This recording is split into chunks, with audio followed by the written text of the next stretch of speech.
Sejam bem-vindos ao Papo na Mesa Podcast.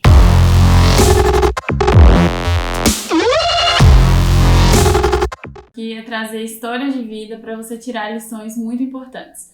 Toda sexta-feira, ao meio-dia, um episódio novo para você se inspirar. E hoje, nosso segundo convidado do podcast. Nós queríamos, com muita honra, apresentar nosso querido amigo Guto. Na verdade, Guto é para os íntimos, né? Luiz Augusto.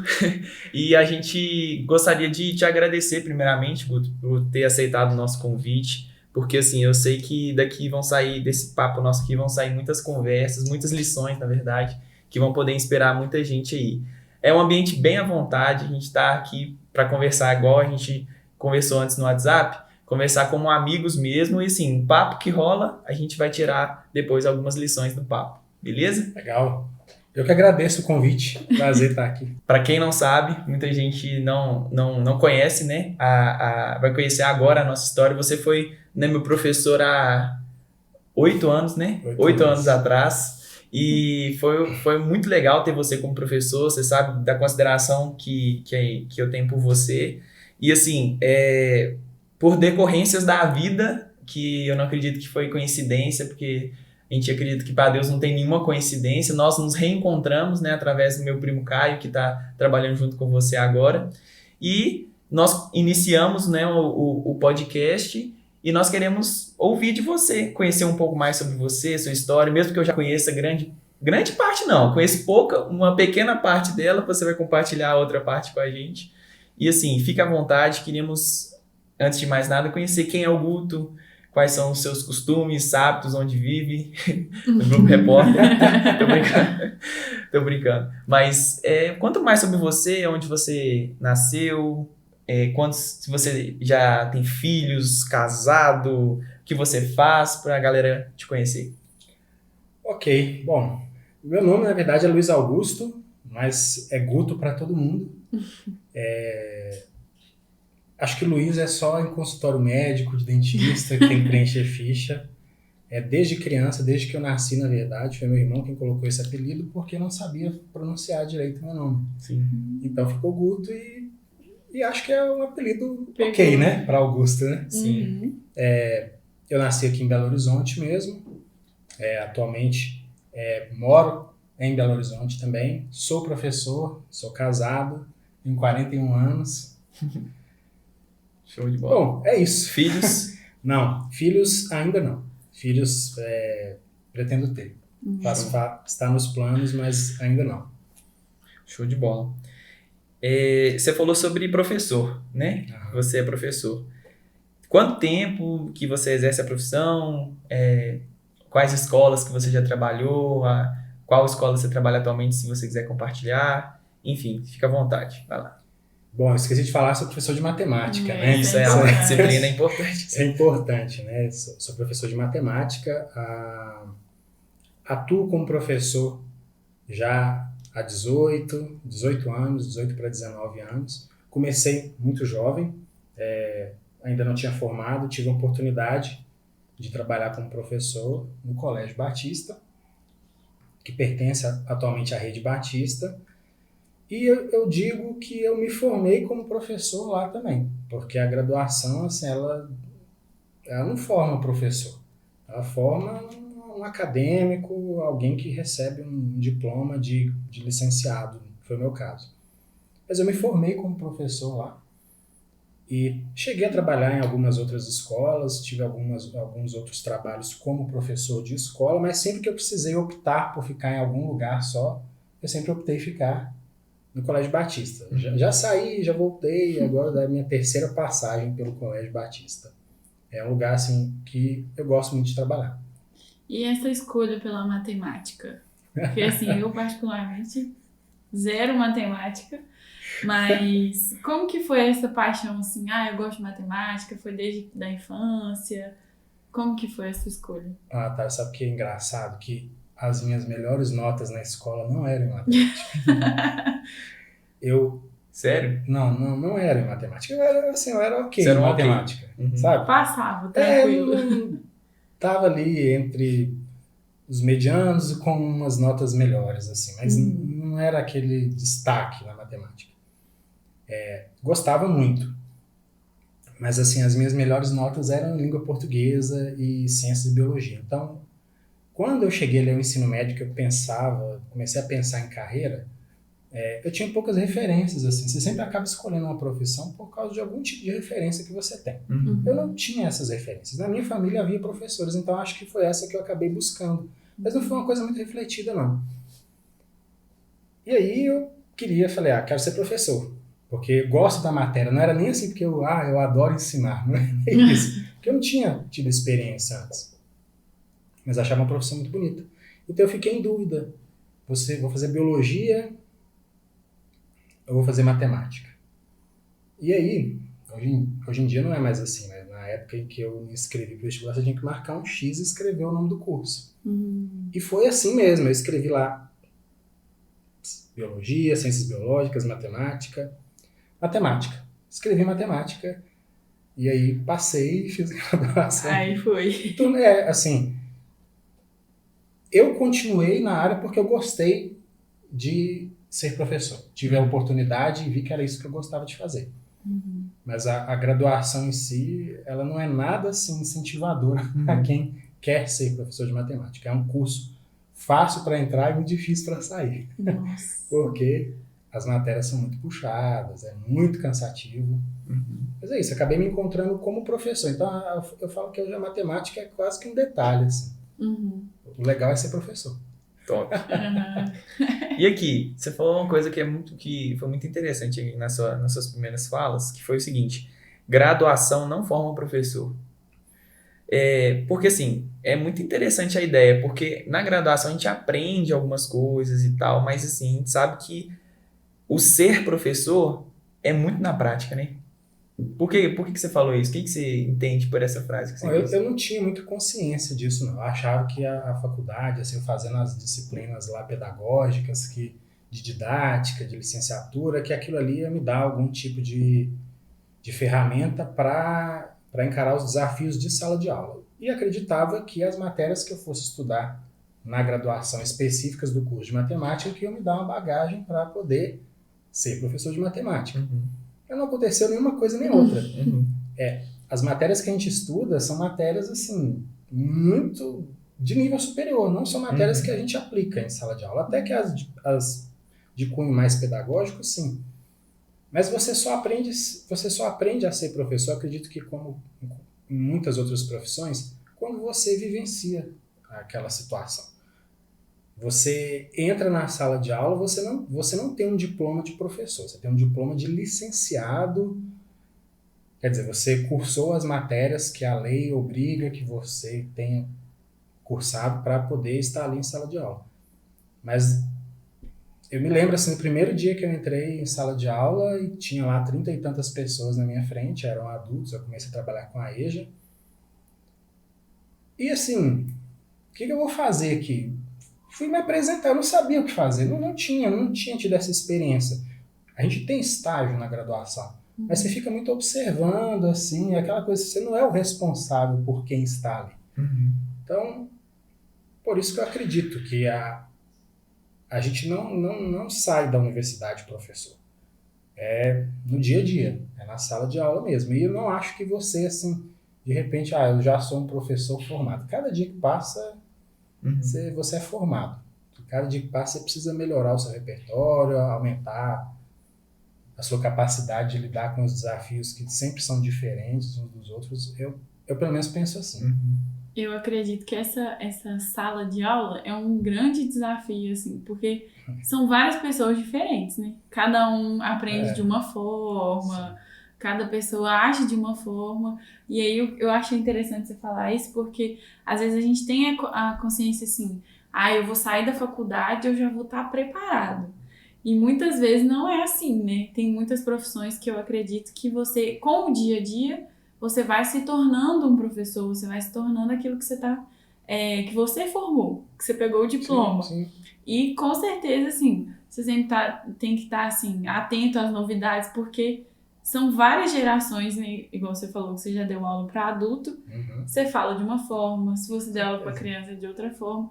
Então, também sempre em aprendizado, né? E eu acho que isso é um grande desafio, porque o mundo está girando muito rápido, a internet, os meninos, né, as crianças, os adolescentes estão muito curiosos. Sim. Então, a gente tem que se adaptar à realidade da sala, né, de aula para os estudantes. Né? E uma coisa que é importante, Natália, é que assim, além das faixas etárias serem diferentes, os tempos são diferentes. Então, em 2009, 2010, foram ali os meus primeiros anos como professor. Eu trabalhava prioritariamente com adultos, mas trabalhava ali com crianças de 10, 11 anos de idade. Entrar hoje na sala de aula para trabalhar com crianças de 10, 11 anos de idade é completamente diferente de entrar 10 anos, 12 anos atrás. Nossa, é verdade. Os desafios são totalmente outros, os problemas são diferentes, a cabeça das crianças é totalmente diferente, as famílias mudaram, a sala de aula é muito mais diversa. Então, por isso que eu falo que a gente nunca está pronto como professor.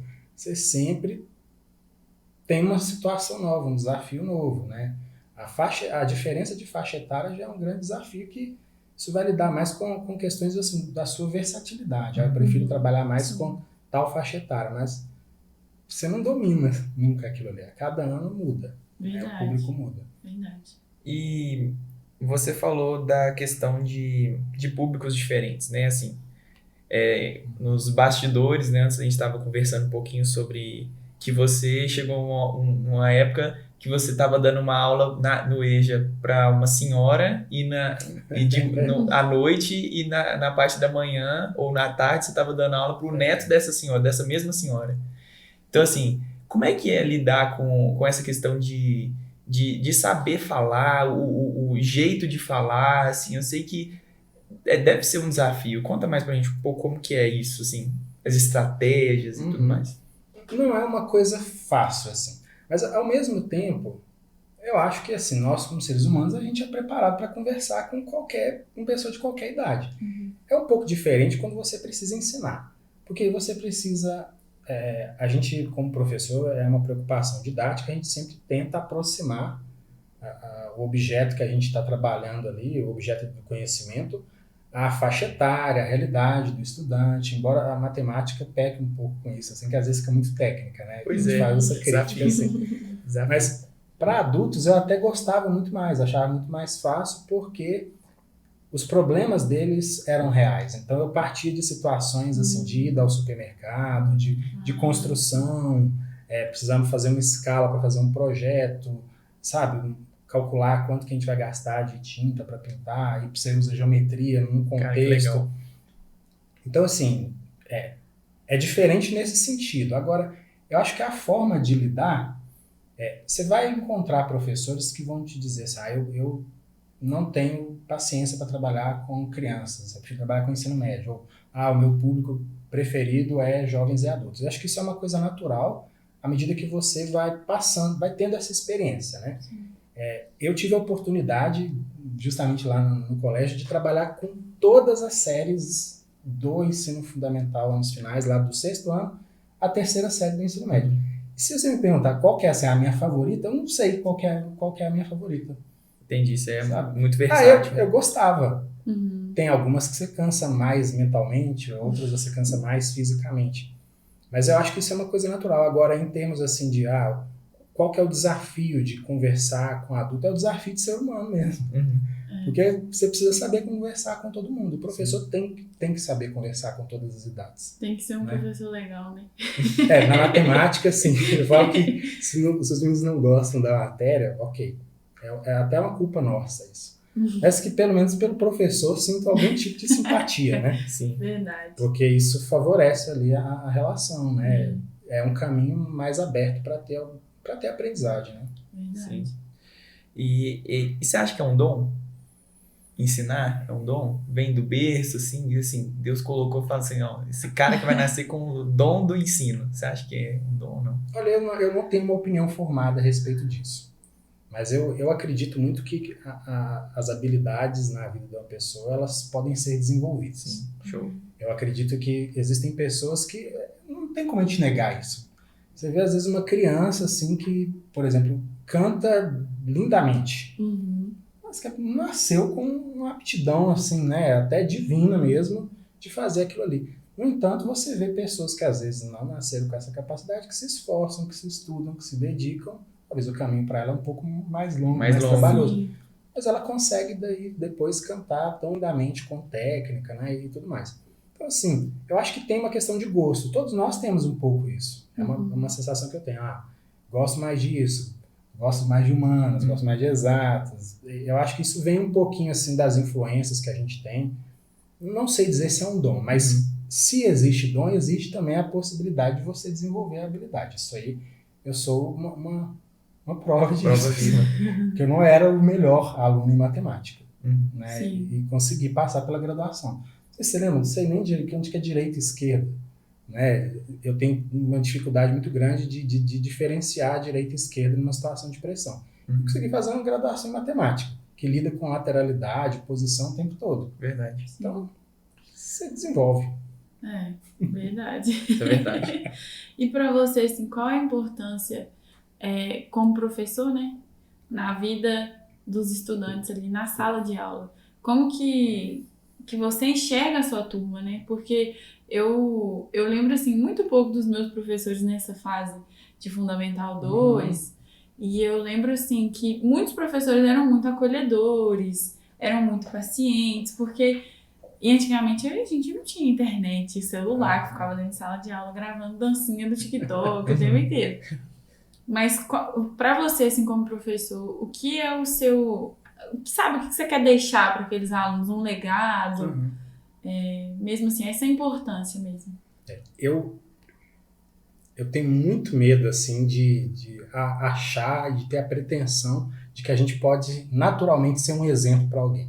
Eu acho que você querer carregar essa responsabilidade naturalmente é muito perigoso, porque simplesmente pelo fato de ser professor, a gente já influencia, a gente já forma opinião, porque você é uma figura que é observada, que é examinada o tempo todo. Então, assim, eu detesto assim, essa ideia inicial de que eu tenho a obrigação de ser um exemplo, até porque eu não quero que ninguém me idealize. Tem dias que eu, como professor, eu vou estar super bem, tem dias que eu não vou estar tão legal. Claro que eu não vou deixar a minha vida pessoal interferir, ou vou evitar que isso aconteça o máximo que eu puder, na relação que eu tiver com os estudantes, na minha responsabilidade como profissional. Mas eu me lembro de uma situação de uma professora que quando eu estava na terceira série, 8, 9 anos, que um dia eu esqueci de fazer o para casa. E aí, assim, a coisa mais normal que existe é uma pessoa que nunca deixa de fazer para casa, porque eu era todo certinho, é você deixar um dia de fazer para casa. E justamente no dia que eu deixei de fazer para casa, a professora resolveu olhar os cadernos. Nossa! E aí eu me lembro que ela falou assim comigo, é uma professora que inclusive eu tenho ótimas lembranças dela. Aí você vê que o que marca, assim, né, como que as coisas que a gente às vezes fala, uma atitude pequena de um adulto marca a nossa vida. Ela chegou para mim e falou assim, cadê o para casa? Eu já estava chorando, não fiz. E aí, nossa, você me decepcionou. Nossa. Aquilo ali acabou comigo. Então, assim, você imagina, qualquer coisa que a gente fala não é que tem tanta importância. Porque depende de uma comunicação, né, mão dupla, depende muito de como a pessoa recebe. Tem pessoas que são mais fortes emocionalmente, sim, ou que se incomodam menos com alguma coisa assim. Então eu sempre tratei com muita responsabilidade as minhas falas. Claro que eu falhei em alguns momentos, porque a gente é humano, mas eu nunca quis assim, eu nunca entrei em sala de aula pensando, eu quero que esses estudantes me vejam, que essas crianças, que essas me vejam como um exemplo. Não, a primeira coisa que eu queria assim, é que eles de algum modo simpatizassem comigo. Eu tentava fazer isso. Depois eu tentava ensinar.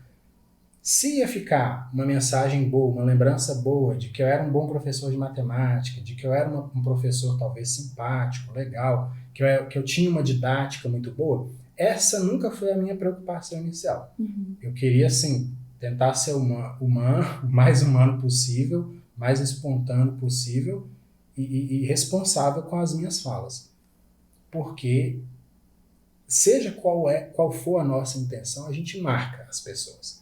E as falas de um adulto marcam a vida de crianças, assim, que são indefesas, que não têm uma formação psicológica completa, né? Não vivenciaram todas as coisas que a gente já viveu. Mas legado, assim, pode até ficar. Mas eu acho que não é uma coisa que o professor deve almejar, assim, né? Porque fica artificial a relação, assim, na minha opinião, pelo menos. Tipo assim, aquela preocupação, tem que deixar legado, tem que deixar legado, tem que deixar legado, tem que ser exemplo, tem que ser. Sim, É uma coisa que flui, né? Naturalmente. Porque é muita cobrança, a gente já é cobrado por muita coisa, né? O professor não pode se atrasar, o professor não pode ser muito duro, o professor, ao mesmo tempo, ele tem que ser exigente, você tem que controlar a disciplina, você tem que conferir se o menino aprendeu. E você ainda ficar preocupado assim, em ser uma super referência, aí você deixa de dar atenção, talvez, para o que é mais importante, que é você trabalhar corretamente, ser um bom profissional, ser humano, que pode falhar, que pode acertar, mas procurando acertar. Né? Sim. Pois é. Pode falar. Uma outra coisa que a gente queria saber, porque a gente viu no YouTube que você tem um canal, né? É verdade. Com muitas aulas bem legais. Eu acho que eu não vou precisar muito desse canal por um tempo. Porque não vou precisar das aulas de matemática. Mas como que foi, assim, essa ideia de ter um canal? Foi a partir de uma necessidade, de alguém que você olhou e falou assim, poxa, se eu gravar vídeos ensinando o que eu sei, para mais pessoas verem, porque a gente viu que tem um vídeo que tinha 500 mil visualizações. Meio milhão de visualizações. Nem sei disso. Sim, e aí a gente falou assim, poxa, muita gente se interessou pelo conteúdo, né? E aí, como que foi essa ideia, assim, desse canal? Só um parênteses antes de você responder, eu lembro que na época que a gente estudava, a gente fez um hino, eu acho que era nos Jogos Estudantis, falando aulas do Guto. Aí, nossa, isso era muito legal. Quem tá escutando aí, quem vai escutar que é da nossa época lá, vai lembrar. Terceiro C, a gente era do terceiro A, né? Mas assim, era muito legal. Pode ir, fecha parênteses, pode continuar. Tinha isso mesmo. Olha, eu ficava super sem graça, assim, porque eu nunca gostei de levar isso para a escola, sabe? Porque fica parecendo que a gente tem ganho secundário, assim. Eu sempre procurei separar. Nunca ficava indicando, assim, a gente assiste lá no meu canal. Nunca gostei de fazer isso. Mas também não teria problema nenhum fazer. Mas como que começou, né? É engraçado isso, porque no meu primeiro ano, assim, eu comecei a trabalhar nas séries finais lá no colégio. Eu vim da EJA, então a EJA era um público que o colégio atendia de maneira social, era um trabalho social, então os estudantes lá, os jovens e adultos, eles não pagavam mensalidade. Mas aí eu fui trabalhar com o público que pagava, né? Então eu fui trabalhar com os clientes, realmente. E eu era inquieto, eu era recém-formado. Então, eu lembro que logo quando começou o ano, assim, começaram a instalar umas lousas digitais na escola. Hoje em dia toda escola tem isso, né? Mas aí, instalaram, e aí eu falei, eu quero aprender a mexer nesse negócio. E aí ofereceram um curso lá, eu me inscrevi e gostei. E aí eu descobri que no aplicativo do uso da lousa tinha como gravar vídeos. Aí pensei assim à toa, tinha algumas turmas lá de sexto, de oitavo ano na época. Falei, acho que a aula que eu der aqui nessa lousa, eu vou depois em casa transformar num vídeo e vou gravar para os meus alunos. Só que assim, ninguém assistia. Primeiro porque assim, naquela época o YouTube era uma coisa muito nova, incipiente, assim. O pessoal via muito vídeo de gato, né? Só os meus. Pois era só isso que tinha, assim. Então, o conteúdo educacional era na época que tudo era mato, assim, no YouTube. Verdade. Então, ninguém assistia. Só que aí, o tempo foi passando, esse que é o legal da internet, né? Outras pessoas começaram a assistir. E eu me lembro até hoje, assim, de uma vez que eu recebi um e-mail do YouTube, na época não era do Google, mas enfim, dizendo que alguns dos meus vídeos tinham tido uma quantidade grande de acesso e que que iam ser monetizados. Aí eu achei aquilo assim, porque eu nem sabia que existia isso. E aí depois chegou uma carta lá em casa com um ID lá que você tinha que cadastrar, e aí o canal começou a ser monetizado. Mas na época era assim, cada vídeo você tinha que ir monetizando. Hoje em dia é bem diferente. Então assim, a intenção era, vou dar um grau aqui, né? Poxa, os meninos podem depois assistir o meu vídeo em casa. Era um caos, assim, os vídeos eram horríveis. E ninguém assistia. Os meninos falavam, eu não assisti nada não, professor. Mas eu não fazia propaganda, assim, do canal. Eu falava, gente, tem um vídeo gravado e o lugar onde eu podia hospedar era o YouTube, porque era de graça. Sim.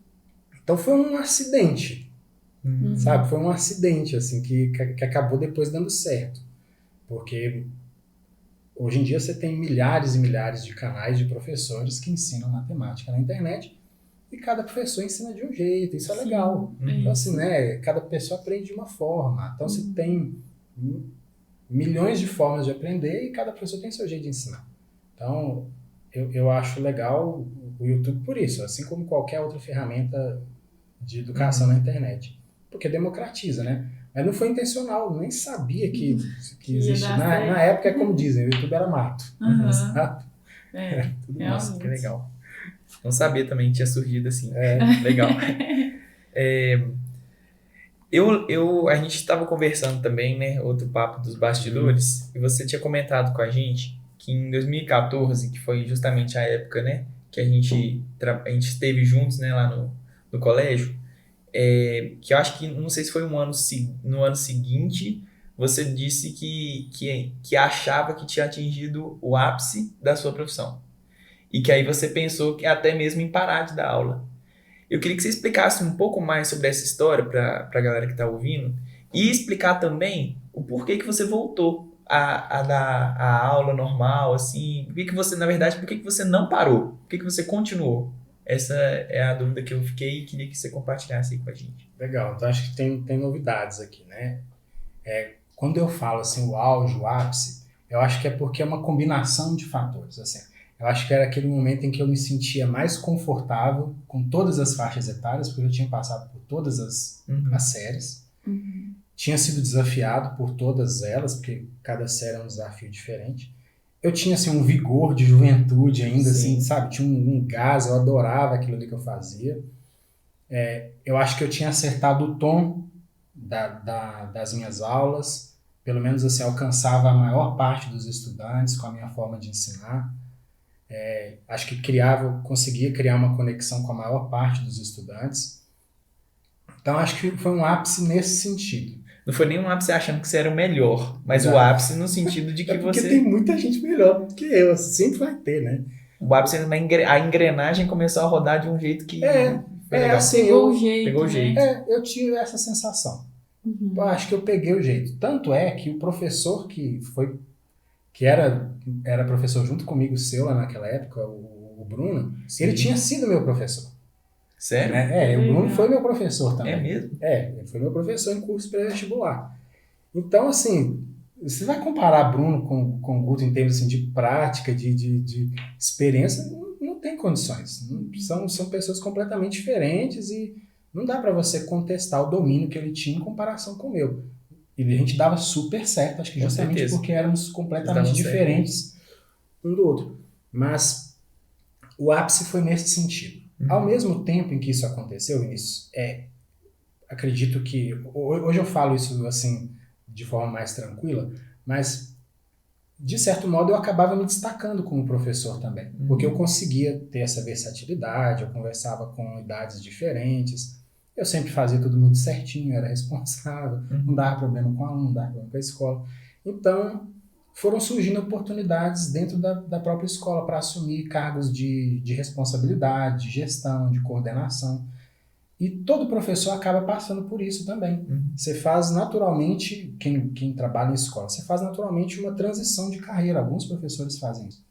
Você continua trabalhando com educação, mas de forma mais indireta, que você começa a atuar mais nos bastidores. Então, naquela época, eu comecei a assumir responsabilidades de coordenação da área de matemática na escola, comecei a trabalhar com a educação infantil, apoiando o trabalho das professoras da educação infantil, das séries iniciais também. E acho que foi uma transição natural. Lá era novidade para mim. Então eu falei, acho que eu quero experimentar um pouco mais disso. Então foi um processo de redução. No ano seguinte eu comecei a dar menos aulas e assim foi, até que em um determinado momento eu falei, não, acho que eu vou me dedicar mais a isso aqui. E aí foram surgindo outras oportunidades. No ano que eu fui seu professor também, eu tive, talvez a gente pode falar sobre isso em algum outro momento, mas eu tive uma oportunidade profissional legal para trabalhar com educação, mas num cenário diferente. E aí a novidade assim sempre me atraiu. Sim. Então eu acabei Um ano depois, realmente foi o meu último ano como professor, o ano inteiro, foi em 2015. Em 2017 eu até voltei, mas eu pedi para sair depois. E aí eu saí da escola, fui viver um outro momento da minha vida, terminei o mestrado, fiquei um tempo longe da escola. E hoje, quando eu voltei, mas assim, eu não estou atuando em sala de aula normal. Hoje eu estou atuando num segmento da educação básica, porque a legislação mudou, tem um novo ensino médio. Então hoje, por exemplo, eu sou professor de um curso à distância para o ensino médio. É uma situação completamente diferente, a forma de lidar com os estudantes é diferente, é à distância. A maior parte dos vídeos são gravados, eu às vezes entro em lives uma vez por mês. É totalmente diferente. E o desafio no momento para mim é esse, porque eu ainda estou me encontrando, apesar de sempre gostar do YouTube, mas é totalmente informal, né? Nos cursos à distância eu preciso seguir uma matriz, eu preciso me organizar, assim, para ter um padrão, para padronizar as minhas aulas. E o desafio é esse. Então eu sou muito inquieto, assim. Acho que é por isso. Então, Entendi. era o ápice porque para mim não tinha tanta novidade mais. Mas nesse momento agora, por exemplo, eu não sei quase nada do que eu estou fazendo. Estou aprendendo agora. Então, show de bola. Então, na verdade, eu tinha entendido que você tinha pensado em parar, mas você não tinha parado. Mas você realmente parou de dar aula. Eu parei. Em sala de aula. Parei. Você realmente parou. Parei. Entendi. Eu parei, voltei, mas assim, não saí da educação. E continuo lidando com o estudante. Eu tenho 300 alunos lá de 15 anos de idade. Mas é à distância. É à distância. E é um curso? É um curso. Hoje em dia, no ensino médio, tem lá o que a gente chama de formação geral básica e tem a formação complementar. O ensino médio mudou, diferente da época que vocês estudaram, eu também. Então tem uma parte hoje em dia que os estudantes escolhem o que eles vão fazer, como se fossem as disciplinas eletivas. E aí eu sou professor de um curso que é educação financeira.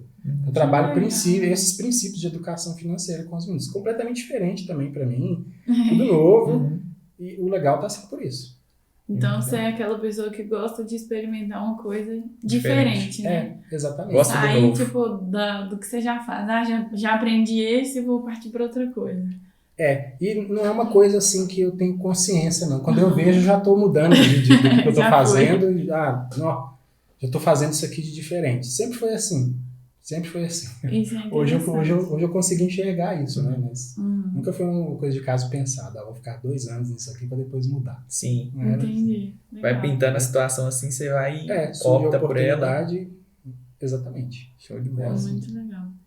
E essa questão do novo, na verdade, não é bem essa a pergunta, mas com relação a ser inusitado, qual é a situação mais inusitada, assim, que você olha assim, você fala assim, nossa, essa aqui foi a situação mais diferente que eu já vi aqui durante os meus anos de professor, seja agora à distância ou até mesmo em sala de aula. O que você acha assim, que foi a situação mais inusitada assim, para você? Graças a Deus a gente estava nos bastidores aqui tentando catar alguma coisa assim parecida com essa pergunta.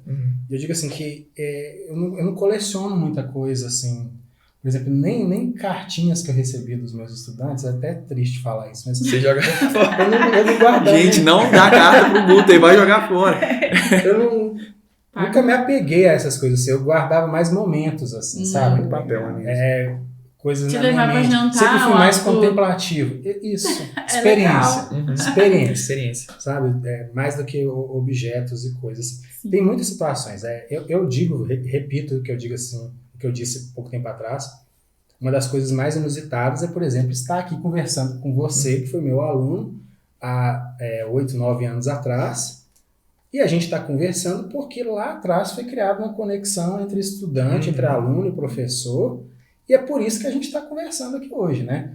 Completamente inesperado. Então, você quer coisa mais inusitada do que essa? Acho que, assim, não existe. Mas a virada de chave na minha carreira profissional, isso eu não falei com vocês antes. Show. Vai compartilhar. Foi um ano em que, justamente, o ano de 2014 foi um ano de muitos acontecimentos na minha vida. Inclusive foi o ano 7-1, né? Nossa, misericórdia. Foi mesmo. Eu tava corrigindo a prova, inclusive, quando foi aquele tanto de gol. De repente eu assustei e já tinha acontecido vários.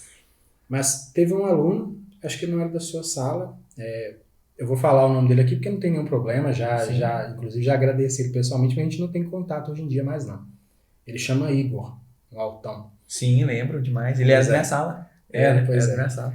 E, assim, ele era um cara que ele não precisava das minhas aulas, sabe? Ele já sabia muita matemática, assim. Eu acho que ele era até muito educado, assim, de se comportar durante as minhas aulas, porque ele já sabia tudo que precisava.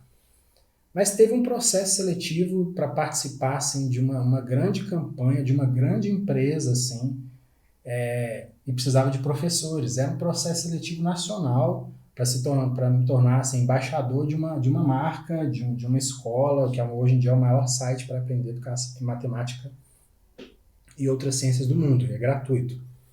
E aí ele me mandou uma mensagem pelo Facebook, na época, assim, hoje em dia ninguém faz isso mais, né? Ele mandou lá, Guto, olha esse link aqui, que coisa mais despretensiosa.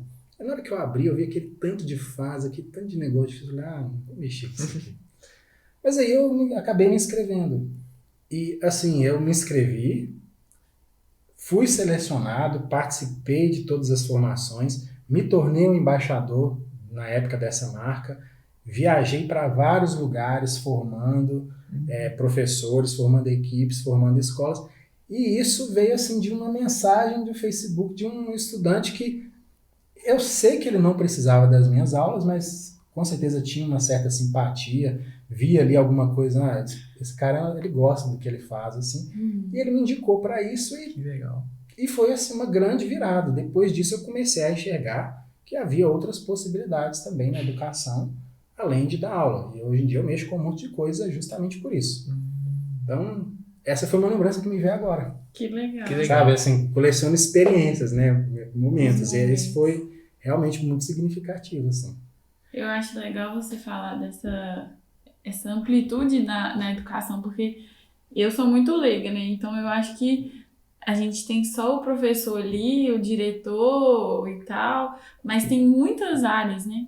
Para um educador se envolver, para um professor se envolver. E isso é muito legal. E eu vejo que, eu não sei como tá hoje, né? Mas, por exemplo, na minha época de formanda, de ensino médio, eu não lembro de ter pessoas na minha sala, meus amigos, eu quero ser professor. Eu conheço poucas pessoas que têm essa vontade, assim mesmo, esse desejo de, eu quero me tornar um professor, eu quero dar aulas, eu quero me envolver na educação. E eu não sei como tá hoje em dia nas salas de aula, né, se os alunos querem ou não, mas eu mesmo, assim, não tenho dom nenhum para ser professora. Mas eu acho uma profissão, assim, que é muito importante para todas as fases, na faculdade, na escola, no ensino fundamental, no ensino médio, porque são pessoas que estão ali que a gente acaba tornando assim, poxa, esse professor me marcou, essa pessoa me inspirou a fazer essa matéria, eu aprendi a gostar dessa matéria por causa do ensino da pessoa e tudo mais. E eu acho isso muito legal, assim, essa amplitude que tem, né? De se movimentar nessa área mesmo. Eu acho, sabe, Natália, que hoje em dia a situação é muito diferente, não. Talvez ela até seja um pouco pior. Cada vez você tem menos pessoas, assim, querendo ser professores. Acho que justamente porque é uma profissão, né, aí aqui, sem querer militar, assim, mas é uma profissão um pouco valorizada. O maior setor do ensino está na rede pública, então os salários são muito baixos, né? Tem tudo isso. A escola passa por um momento muito complicado, de muita violência, né?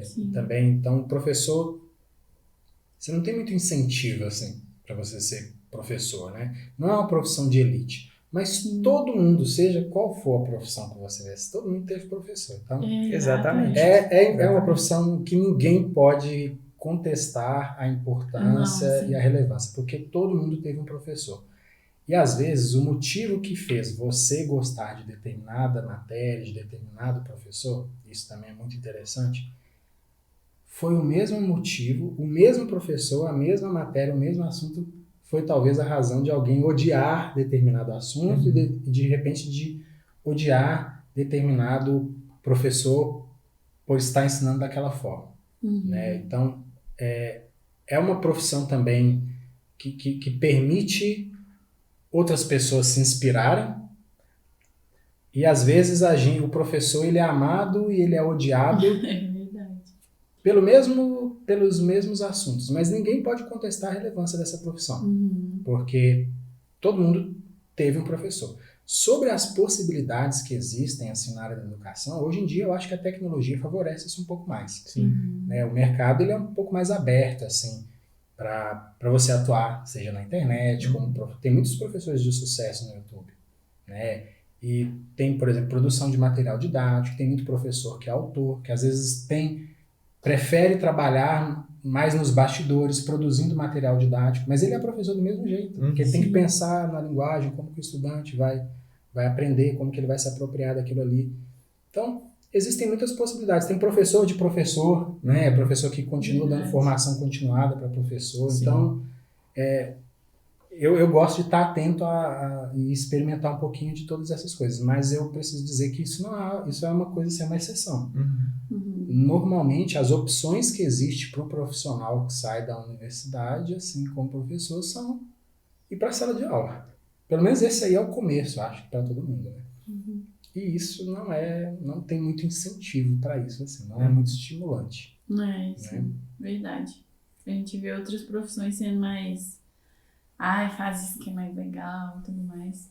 Mas eu acho assim que o professor, ele é uma parte fundamental da vida de alguém, porque você tá ali pra aprender. Em qualquer fase da sua vida, tem alguém ali pra te ensinar. Por exemplo, eu tô acabando a minha graduação e eu tenho professores. Então, assim, eu sou uma adulta hoje e tudo mais, mas são pessoas que eu preciso olhar e falar assim, poxa, se ele não estivesse aqui, eu não estaria aprendendo. E certamente você tem o seu professor favorito. A gente tem a tem. matéria em qualquer fase. Com você certeza. tem um professor favorito, você tem aquele que você não gosta tanto, que às vezes a matéria não ajuda tanto. Verdade. Mas em qualquer fase da vida que você precisa de algum professor para te orientar, para te ensinar, isso vai acontecer. Isso que é legal, assim, da profissão. É verdade. Né? Muito legal mesmo. E com relação ao futuro profissional, você pensa talvez em dar aula em universidade ou pensa em experimentar outras coisas além daquilo que você já experimenta hoje?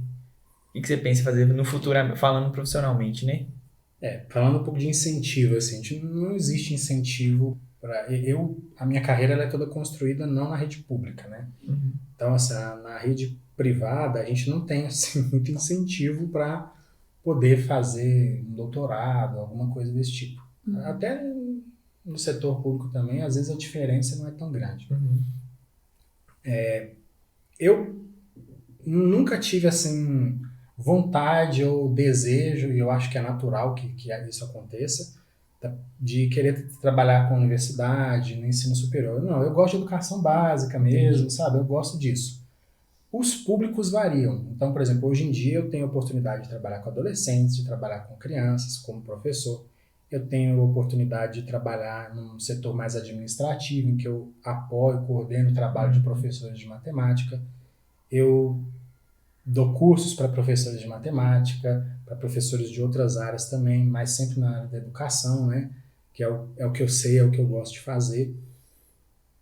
Mas uma coisa é certa, assim, sempre que eu cansar de alguma coisa, ou que talvez alguma coisa não me desafiar enquanto eu tiver energia, claro, para isso, eu vou querer experimentar outras coisas. Às vezes, assim, o que me leva a aceitar uma proposta não é nem num primeiro momento o tanto que eu vou ganhar com aquilo ali. Não é assim, tipo, dinheiro não importa. O dinheiro é super importante. Claro que se a proposta for, assim, ridícula, aí você vai descartar. Eu não vou aceitar, passo para outra pessoa. Mas se ela é minimamente decente, eu acabo às vezes aceitando, até mesmo para depois dizer se aquilo ali era algo que eu faria novamente ou algo com que eu me identifico para continuar fazendo depois. Foi assim, por exemplo, com o trabalho de formação com professores. Não tem uma remuneração muito boa, mas é um negócio super legal, o professor conversar com o professor, sabe? Então, e tem alguns ganhos, assim, que a gente viaja, né? Aí conhece outros lugares também. Legal. Trabalha e viaja. O pessoal acha que, sim, isso não é uma diferença, mas com certeza. Você viajar para um lugar, você às vezes nem conhece lá, porque você está focado no trabalho. Mas você conversa com pessoas de um lugar diferente. Isso também é muito bom. Sim, verdade. Eu gosto muito disso. Então, a diversidade. O futuro é experimentar coisas diferentes. O que surgir de diferente, e que possivelmente eu me interessava, eu queria experimentar, se tiver oportunidade. Show. Isso é legal. E entrando agora, dando uma pincelada também na sua área pessoal. Assim, agora a gente falou muito sobre profissão e tal, matemática e tudo mais, docência. Só que falando mais sobre o Guto, pessoa, você acredita em Deus? Você teve algum... Se sim, tem algum acontecimento marcante? Como é que era a sua família com relação a isso? Como é que funciona? Acredito sim em Deus, como a maior parte das pessoas. Acho que não tive assim, um momento muito marcante como, por exemplo, pessoas que de repente seguiam determinados caminhos na vida e de repente tiveram uma experiência forte, espiritual. Eu não tive isso porque eu cresci num lar evangélico, a vida inteira frequentei igreja, fui rato de igreja, trabalho numa instituição que é batista, que é confessional e tudo mais. Mas eu acredito que a relação com Deus, assim, com os anos, assim como vem a maturidade com os anos, a relação da gente com a espiritualidade, né, com Deus, ela vai mudando também. Entendi. Então, eu enxergo a relação com Deus, assim, do homem com Deus, de forma muito mais leve, de forma muito mais tranquila, agradável, livre, sabe? Assim, suave. Mas já tive momentos, assim, de achar que eu era obrigado a fazer alguma coisa para Deus, de que Deus precisava de mim para que as coisas acontecessem, de que eu tinha que ser um exemplo para as pessoas da minha idade, porque eu acabei que na igreja também assumi cargos de liderança, né? E acho que tem a sua fase, tudo é importante para o nosso crescimento, mas hoje eu enxergo assim, a coisa um pouco mais sem cobrança, sabe, Vinícius? Leve, sabe? Eu penso que não pode ser pesada a relação. Sim. Com Deus, assim como nenhuma outra relação pessoal, né? Eu acho que tem que ser uma coisa leve, sem cobrança, tem que ser prazeroso, tem que te fazer bem, né? Então, tudo aquilo que causa mal, que traz cobrança, que traz dor, e que as pessoas falam que Deus, né, que Deus quer isso, que Deus está te levando para determinada situação, e às vezes eu vejo muitas pessoas usando Deus como muleta para explicar problemas que às vezes estão enfrentando. Eu já passei por essa fase, mas hoje em dia eu enxergo isso de forma muito diferente. Eu acho que o mundo é extremamente gigantesco e tem coisas que são completamente inexplicáveis para as pessoas que têm relação com Deus e que não têm, e que não é válido, pelo menos para mim não é significativo, tentar encontrar uma explicação em Deus para as coisas que estão acontecendo. A relação com Deus, eu acho que ela independe das coisas que a gente vive. Serve para nos fazer bem, para nos manter conectados, assim, mas não assim... Acho que Deus não precisa de mim assim para nada, né? Penso que Deus, como um ser relacional, quer se relacionar, mas não porque ele precisa, porque a gente entende, acredita que Deus como uma pessoa. Então, nenhuma relação com cobrança, com exigência não dá certo. Você tem trocas, você tem responsabilidades, mas eu não acredito numa relação de cobrança, de peso, de dor. Eu vejo Deus assim, de uma maneira mais tranquila, mais leve. Nossa, eu acho muito legal. Você quer comentar, amor? Acho muito legal você ter falado sobre essa questão de Deus não precisar de nós, no sentido de que, por exemplo, você falou que quer ter filho. Beleza, você tem seu filho ou sua filha, sua esposa, tem o filho. Eu não acredito que você vai chegar uma hora da sua vida que você vai falar assim, eu preciso do meu filho. Eu preciso do meu filho. No sentido assim, eu preciso do meu filho para ser quem eu sou, por exemplo. Isso aí já viraria um quadro de dependência emocional e tudo mais, que já é outros 500, que já tá no lado até da Natália da psicologia. Um lado, assim, em excesso, e que essa relação é em excesso. Mas eu acho que o mais interessante nisso tudo é que você terá, né, se Deus quiser, prazer no seu filho. Sim. Prazer em se relacionar com ele, né? Ao mesmo tempo que pode ser que exista alguma situação quando você tiver os seus filhos e tal, que ele chore, que ele vai precisar de consolo, situações que ele não vai gostar de passar, mas que seriam até necessárias para ele passar, para ele se tornar uma pessoa melhor no futuro, sabe? E assim, eu acho que igual você disse que às vezes as pessoas sofrem e tudo mais, eu não vejo também que seja Deus pesou a mão sobre aquela pessoa ali e Deus está feliz em que a pessoa esteja passando. Não, acho que não é assim que funciona. Mas ao mesmo tempo, às vezes é necessário as pessoas passar por aquilo para que ela aprenda alguma coisa, para que no futuro ela use aquilo lá como uma experiência top na vida dela, sabe? Então acho que é muito interessante a sua fala que às vezes as pessoas culpam Deus por tudo. Tudo de ruim que acontece, Deus pesou a mão e tal. Eu acho que não vai muito assim, mesmo que existam situações, né? Tem coisas que é a nossa escolha, né? Exatamente. A gente escolhe plantou, vai colher. fazer um caminho, a gente escolhe outra coisa. E tipo assim, cara, Deus tá ali, tá bom, faz o que você quiser, né? Mas, infelizmente, assim, eu vejo também muita essa cobrança que a gente tem, às vezes, com Deus, né? As pessoas, não, mas... Eu tava até ouvindo um podcast esses dias do Luiz Hermínio, e ele falou sobre isso. Ele falou assim, a gente tem essa cultura de Deus tem que fazer algo. E não. Né? E Deus, ele faz o que ele quer, né? E nós temos que fazer, tipo assim, aquilo que tá ao nosso alcance, dar o nosso melhor onde a gente estiver, seja no nosso trabalho, na nossa casa, como pessoa, como filho. E eu acredito que, assim, o que tiver que acontecer na nossa vida, o que Deus tiver preparado, aquilo vai acontecer. Mas a gente tem o direito também de falar assim, eu não quero viver isso, eu quero viver outra coisa. E podemos ter coisas boas para contar ou coisas ruins, que vai valer de experiência, né? Na nossa vida e na nossa caminhada.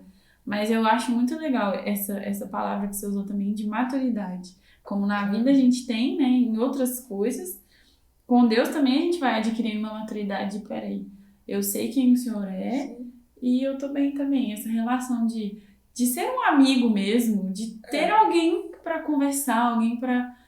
De saber assim, nossa, cara, é muito leve, muito tranquilo. É mais nesse sentido que eu falo da cobrança também, sim, né? Sim, porque até relação sentimental, quando a relação de vocês, quando vocês se conheceram, é completamente diferente da de hoje. E vai ser certamente muito diferente daqui a 10 anos, né? E a pior coisa que existe, eu acho que numa relação, é uma cobrança, isso cansa, isso desgasta. Você não assume suas responsabilidades, você sempre transfere para o outro. Então é mais nesse sentido, a maturidade ela traz essa leveza nas relações, nas conversas, né? E eu penso que é da mesma forma. Muito legal essa ideia mesmo de maturidade, muito legal. E você falou no começo que você gostava, no período de escola, muito da área de português, né? Aquela coisa mais assim. E como que é essa relação com a leitura? Você tem uma prática boa, tipo, eu gosto muito de ler. Quais livros, mais ou menos, assim, temáticos, né? Que você gosta de ler. Se você tem um livro, tipo assim, esse livro aqui eu li e eu leio ele toda vez que precisar. Um livro que você se apegou mesmo, sabe? Bom, eu sempre gostei muito de ler. Já teve momentos em que eu lia muito mais. Hoje em dia, talvez não leio com tanta quantidade, seleciono um pouco mais meus livros. A minha esposa é uma leitora compulsiva. É mesmo? Tem 1 milhão de livros lá em casa, assim, de tudo quanto é tipo de coisa que você imaginar. Livro de literatura estrangeira, brasileira, clássicos, livros imensos, livros pequenos. Então, depois que a gente casou, assim, ela acaba me influenciando bastante nisso também. Mas na adolescência, né, e assim, antes de formar, eu pegava muito ônibus para ir e voltar da faculdade. Então, eu lia muito no ônibus. Então, eu ficava muito tempo, porque moramos no Barreiro, né? Estudava lá na Pampulha. Então, eu ficava pelo menos 2 horas no ônibus. Então, eu lia muito. E naquela época eu não enjoava. Hoje em dia, se eu pegar um livro para ler dentro do ônibus, no carro, eu vou ficar enjoado. Eu também não sou desse movimento, não. Mas eu li muita coisa na juventude, li clássicos, assim, sempre gostei muito de romance, aí romance aqui como gênero literário, né? Sim. Que às vezes tem história romântica, às vezes não tem. Eu sempre gostei, assim, daquela coisa do herói, sabe? Do personagem, do protagonista. Essa coisa meio parecida com novela também, né? Como gênero literário também. Sempre gostei muito. Nunca gostei muito de livros, assim, técnicos que tentavam me ensinar alguma coisa. Então, acho que, por exemplo, eu nunca curti muito livro de autoajuda por isso. Porque eu acho até uma vibe meio deprê, dependendo de alguns, assim, sabe? Você fica, não, eu tô fazendo tudo errado. Eu sou né? péssimo. Nossa, era só fazer isso? Poxa, que ninguém me falou antes. Tipo isso. Eu nunca gostei muito, mas tem o seu lugar, né? Sim, Ajuda muitas pessoas com com certeza. isso. Mas, falando talvez especificamente da educação, esse é um livro que eu já citei várias vezes. É um livro que chama Um Mundo, Uma Escola. É do autor, o Salman Khan, ele que criou a plataforma Khan Academy, que é a plataforma que eu fui, né, embaixador e durante muito tempo por meio lá do Igor, que eu já acabei de citar aqui, estudante lá, que eu fui professor dele também. E eu me identifiquei muito com esse livro, já li ele umas 2 ou 3 vezes em diferentes momentos, porque ele conta muito dessa trajetória do professor, que ele queria assim, ensinar a prima dele a melhorar em matemática. Ele ensinava por telefone, mas não estava funcionando muito. Ele começou a gravar vídeos. E aí virou o que é hoje em dia, né? Então tem uma certa identificação. A diferença é que ele ficou milionário.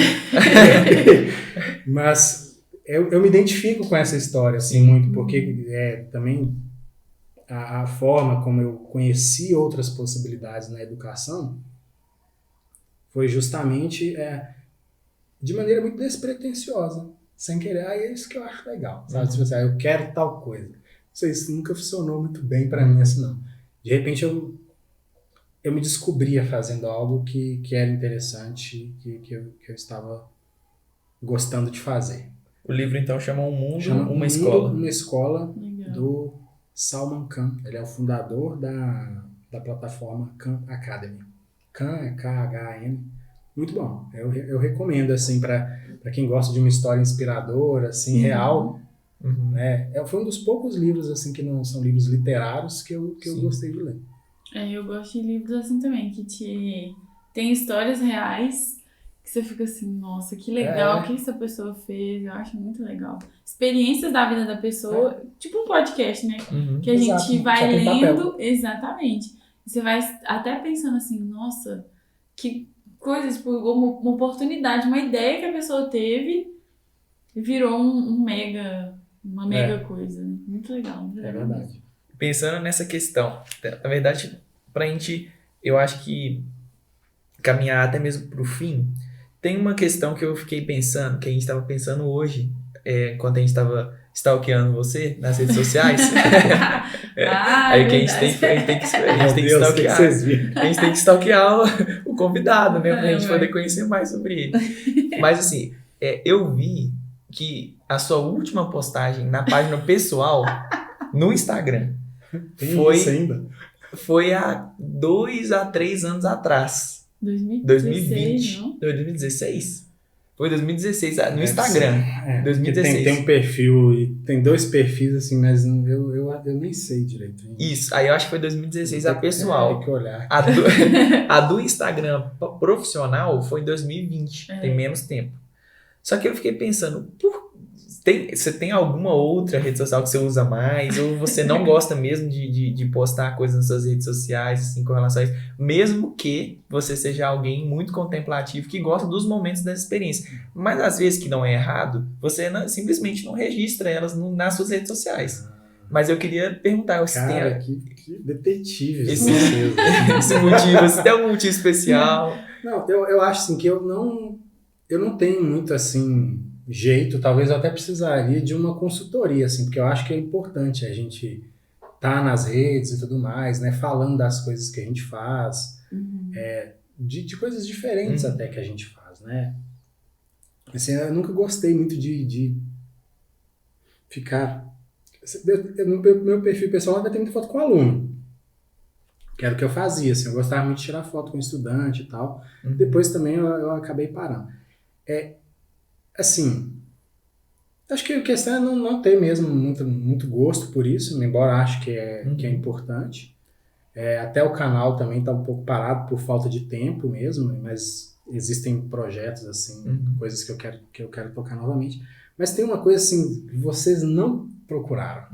Facebook. Vocês não encontraram, não. Eu sempre postei muita foto numa rede social, não tem recentes, porque por causa da pandemia a gente parou. Mas eu e minha esposa, a gente sempre gostou muito de viajar. A gente tem um perfil de viagens. Legal. Tem um blog de viagens. Já vai, é até bom falar porque é incentivo, né, a voltar a escrever alguma coisa. Chama Mineiros na Estrada. Ah, eu lembro disso. Naquela época, assim, mais ou menos começou, né? E é no Instagram? Tem no Instagram, tem um blog também. Mas assim, tá desatualizado. Acho que as últimas coisas que tem lá são de antes da pandemia. Mineiros na Estrada. Então, assim, lá você vai ver foto da gente, assim, nos lugares e tal. Mais foto de lugar do que da gente. Nunca gostei muito de aparecer, assim, em foto, mas tem fotos nossas, fotos dos lugares que a gente conheceu. Inclusive, quando eu saí do colégio, que eu fiquei, né, alguns anos fora, a gente ficou 1 ano viajando. Então, tem muita coisa lá, assim. Isso que eu escrevia, experiências de viagem, né? Tem muita coisa lá. Que legal. Top demais. Isso aí eu não tava lembrando. Nem passou pela minha mente do Mineiros na Estrada. Nossa, foi uma experiência fantástica, assim. Conheceu mais de 20 países, assim. É mesmo? 20 países? Passeando, numa viagem só. Durante 1 ano. Foi muito doido. Tem um pouco dessas experiências. Mas conta um pouco aí como é que foi. Vocês passaram 1 ano. Vamos viajar 1 ano. Assim, eu sempre quis. Ela sempre falava, eu queria morar um tempo fora para estudar um pouco de inglês, assim, e tal. Ela atua em qual área? Ela é servidora pública. Ela sempre quis, assim, vamos viajar. Mas isso era um negócio que não passava pela minha cabeça, assim, deixa isso aí pra lá. E aí, ela foi insistindo, a gente começou a viajar por aqui mesmo, assim, acho que ela foi meio que cozinhando, assim, a situação. Vocês têm um pouco essa capacidade de, não no mau sentido, mas de conduzir as situações quando vocês querem nos convencer de algo. Eu generalizo isso, assim, com base na minha experiência pessoal. Mas sempre quando... exatamente. E a gente vai lá mesmo. A gente chama na psicologia comportamento condicionado. Tá vendo? Então, o termo é esse. Já vou usar ele lá em casa. Então, de repente, decidimos que íamos dar uma pausa nas coisas por aqui. Não sei te dizer assim, nós nos sentamos um dia em conversa, fomos num caminho natural. Ela me levou em agências e tudo mais, aí fomos pesquisando país, né? E aí, em 2017, a gente tomou a decisão de dar uma pausa. Aí em 2018 a gente ficou fora. Aí a gente fez base na Irlanda, que é um país que todo mundo que quer viajar para fora, morar fora, vai para Irlanda, porque é um país fácil de entrar. Se vocês não conhecem ninguém que foi para Irlanda, vocês já foram para Irlanda. É o país que a gente conhece. Pois é, sempre tem. E dali da Irlanda a gente ficou lá morando, estudando, melhoramos o nosso inglês. E depois a gente tirou umas férias aí e ficamos com mochilinha nas costas. Que legal. E aí conhecendo tudo quanto é canto daqueles lados. Nós moramos 6 meses na Irlanda e depois a gente ficou pulando de uma semana num canto, no outro. Mas assim, a gente foi desde exemplos, né? A gente foi desde Rússia a Estônia, Croácia, Sérvia, Portugal, Polônia. Saiu pipocando e ali é tudo muito pertinho, né? Então, foi uma experiência muito legal, assim. Só que cansa. Vocês fizeram aquele tourzão na Europa mesmo. A experiência da vida, assim. Tipo, eu não posso fazer isso hoje em dia mais, entendeu? Sim. Ou a gente fazia naquele momento, ou depois a gente ia ficar velho realmente para fazer aquilo ali. Já não estávamos jovens, assim, demais, né? Eu especialmente, mas... eu acho que foi uma das experiências mais malucas, assim, que a gente teve. Mas cansa, tanto é que eu voltei para onde? No Brasil com educação. Mas guarda essa experiência, entendeu? Tá lá nos registros. Nossa, que legal. Muito legal. E assim, eu duvido E nesse um ano você não teve alguma situação viajando que você falou assim, cara, que doideira, que situação, essa situação aqui foi a mais louca que aconteceu, né? Nessa viagem aqui, a situação foi a mais inusitada. Aí teve. Qual que você fala assim? Primeiro assim, né? Hoje quando a gente escuta falar de Rússia, você fica com medo. A guerra, né? O fato da gente ter ido pra Rússia, assim, hoje eu fico, gente, eu não acredito que eu fui pra Moscou, eu não acredito que eu fui lá. Porque lá ninguém fala inglês. É igual aqui no Brasil, você não precisa falar inglês pra você viver no Brasil. País continental. Na Rússia eles não precisam do inglês pra nada, eles se resolvem no russo. Então era tudo na base do gesto e tudo mais, né? Mímica, Google Tradutor, coisas desse tipo. A gente se comunicou lá, assim, ninguém falava inglês. Nem estação de trem, nem aeroporto. As pessoas não falam inglês. Aí, assim, a gente ia se virando. Mas a experiência mais interessante, aí essa foi realmente uma experiência muito doida, foi que quando a gente foi para a Sérvia, a capital da Sérvia, Belgrado, teve um dia que a gente estava passeando pela cidade, e aí de repente paramos num restaurante para comer. Na hora que eu abro a minha mochila, vejo que o fecho da mochila está aberto. E a minha carteira não estava lá. Só que assim, essa é uma carteira em que tinha ali, por exemplo, cartões de bancos aqui do Brasil, que eu já não usava, né? Não estava usando. E era uma carteira que normalmente quando a gente ia pra rua eu tirava, deixava ela no lugar em que a gente estava hospedado. Mas por um acaso esse dia eu levei ela. Então não tinha passaporte, essas coisas, não tinha perigo. Graças a Deus. Mas aí sumiu, aí deu aquele gelo, deu aquela angústia, né, e tudo mais. Só que lá tinha o meu cartão de visto da Irlanda, eu precisava voltar pra Irlanda. Eu falei, como é que eu vou voltar pra Irlanda sem esse cartão? Porque o meu visto ainda estava valendo. Aí a gente teve que ir pra polícia. Só que lá na Sérvia também ninguém fala inglês. E é aquele alfabeto cirílico, aquelas letras assim, totalmente malucas quando você vê falando de Rússia. Aí. Temos que ir na polícia registrar um boletim de ocorrência, porque quando eu voltar pra Irlanda eu preciso apresentar. E aí foi assim... Fomos, a polícia chegou lá, tentei falar alguma coisa em inglês, levei alguma coisa traduzida. Eles receberam a gente super bem, porque você fala Brasil, o pessoal adora brasileiro, assim, né? Aí, não, senta aqui, serviram até cafezinho pra gente e tal. Só faltava pedir pra tirar foto. E aí registrei o boletim de ocorrência, veio aquele texto todo em alfabeto cirílico. Falei, se isso aqui é verdade ou não sei se eu consegui explicar pra eles o que aconteceu ou não. Não sei se eles me entenderam ou não. Sei que a gente acabou conseguindo se comunicar e eles atenderam a gente super bem. Mas aí o mais interessante é que 2 dias depois, quando a gente já tinha mudado, já tinha saído lá do lugar em que a gente estava, a minha esposa recebe uma mensagem pelo Facebook que uma brasileira tinha encontrado a minha carteira na Sérvia. Meu Deus. E aí como que ela achou a minha esposa? Porque tinha minha carteirinha da universidade, em que eu fazia mestrado, estava lá dentro.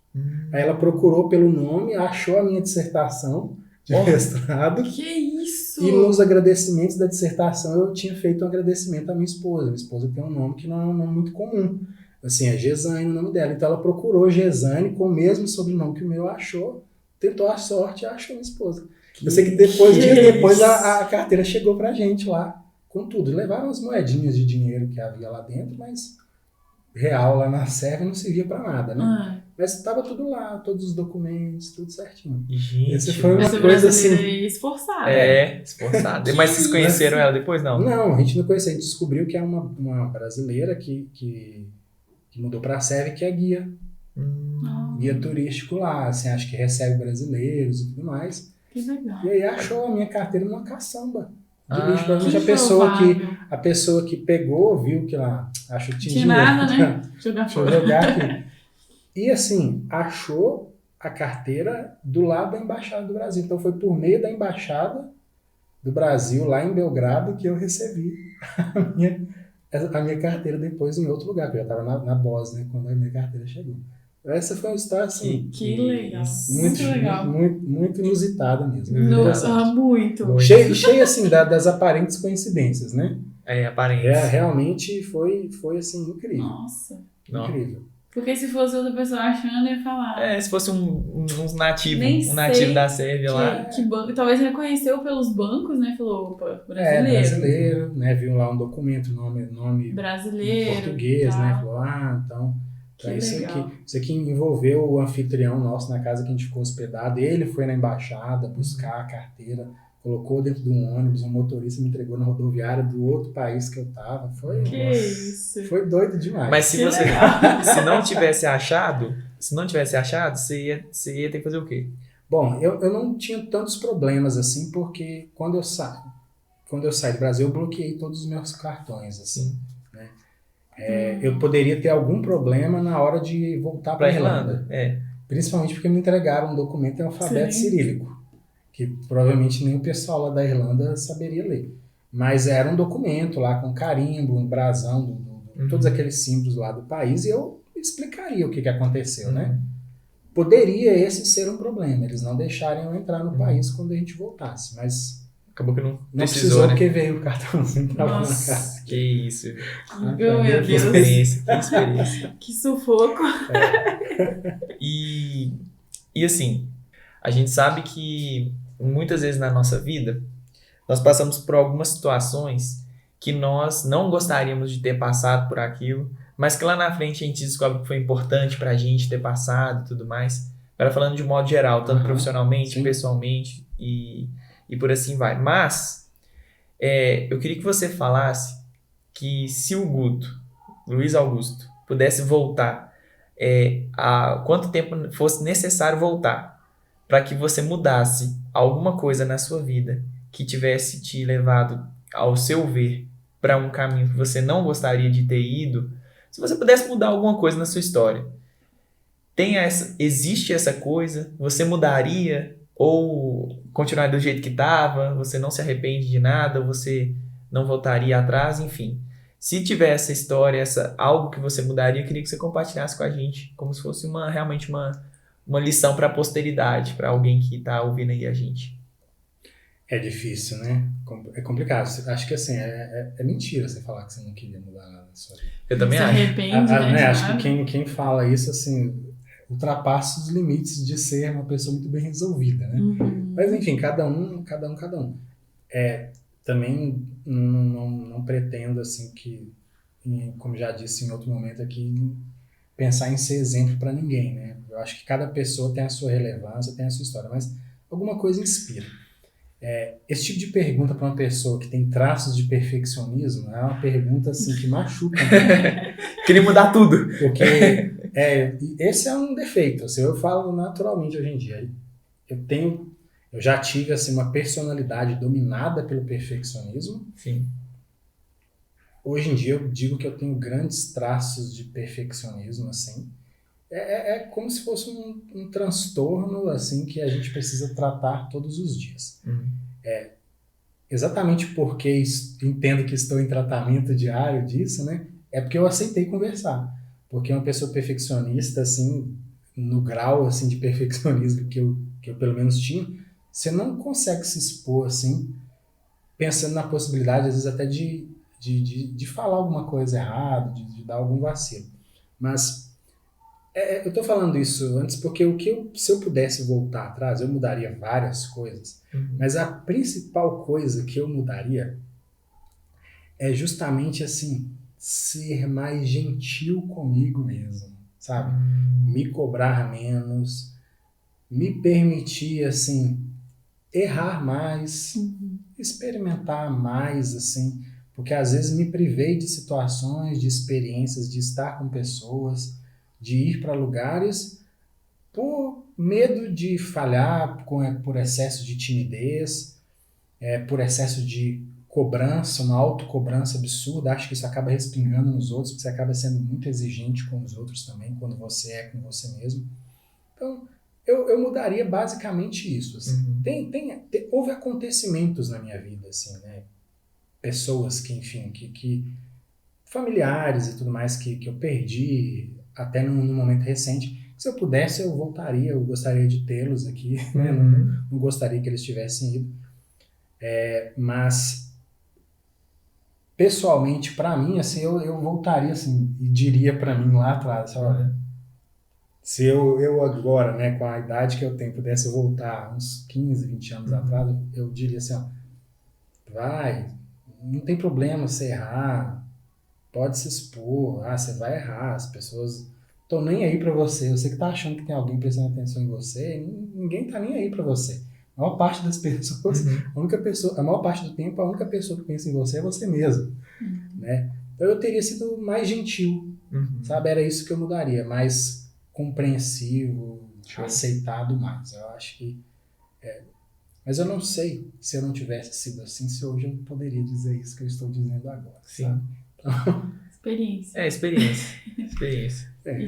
Isso é importante. Eu acho que esses assuntos hoje, a gente tem uma vivência maior, assim, né? As pessoas falam mais sobre isso. Sim. Do que, por exemplo, você falou 20 anos atrás. Então, assim, mas eu acho que esse conselho, né, vamos colocar assim, é muito importante, porque hoje a gente vive uma sociedade que cobra muito, que você tem que ser uma pessoa assim, com tantos anos você já tem que ter isso, você tem que ter aquilo, você tem que ter a sua casa, você tem que ter a sua profissão, você tem que ter filho, você tem que casar, e às vezes a gente acaba se jogando nesse meio de cobrança. Não, realmente eu tenho que ser tudo isso. E quando você para, igual você falou, pra pensar, tem até uma frase que a gente usa bastante, meu pai fala muito essa frase. Às vezes a gente compra algo que a gente não gosta, com dinheiro que a gente não tem, pra agradar alguém que não tá nem aí. Não tem menor relevo. E às vezes você quer ser uma pessoa assim, uau, e as pessoas estão tipo assim, tá. Entende? Então eu acho muito legal essa reflexão que você tirou de mudar alguma coisa, ser gentil consigo mesmo, né? De entender, tipo, os seus limites, os seus fracassos. Olha, eu errei, tudo bem, vamos fazer de novo. Isso é muito legal, muito importante. É o que eu tento fazer hoje em dia, assim, né? É difícil. É o desafio, né? É difícil, especialmente, volto a dizer, assim, para quem é perfeccionista, que acaba desenvolvendo ansiedade, um monte de outras coisas. São coisas que hoje em dia a gente fala mais abertamente sobre isso, porque as pessoas conseguem compreender um pouco mais, né? Tipo, ansiedade parece que é coisa de... Assim, você tá com uma expectativa muito grande que aconteça. Não é nada disso. A ansiedade pode ser um transtorno, né? Dependendo da situação.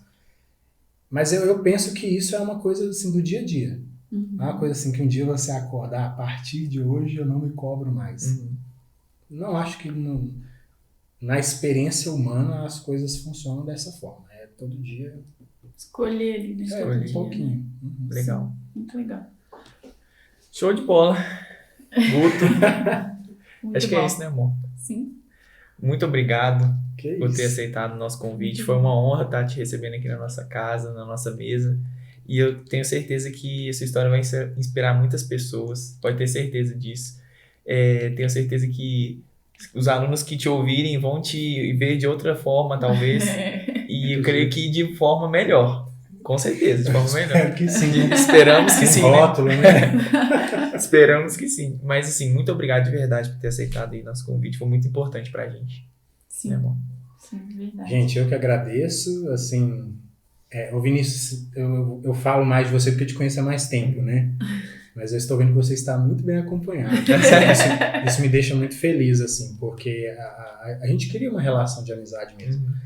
Mas você teve uma coisa que eu sempre quando a gente conversava com outros professores lá na escola, você era um aluno que sempre estava nas nossas conversas de professor. A gente sempre falava muito de você.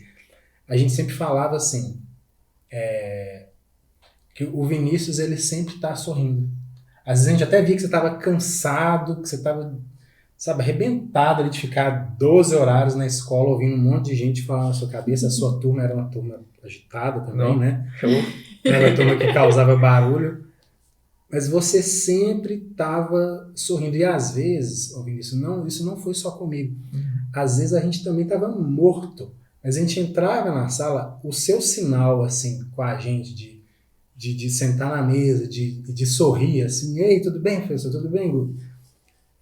Às vezes a gente dava aula só pra você, sabe? Esqueci que tinha mais gente na sala, porque às vezes o pessoal tava cansado, não tava a fim de prestar atenção também. Às vezes você também se dispersava, o que era natural, por causa do cansaço.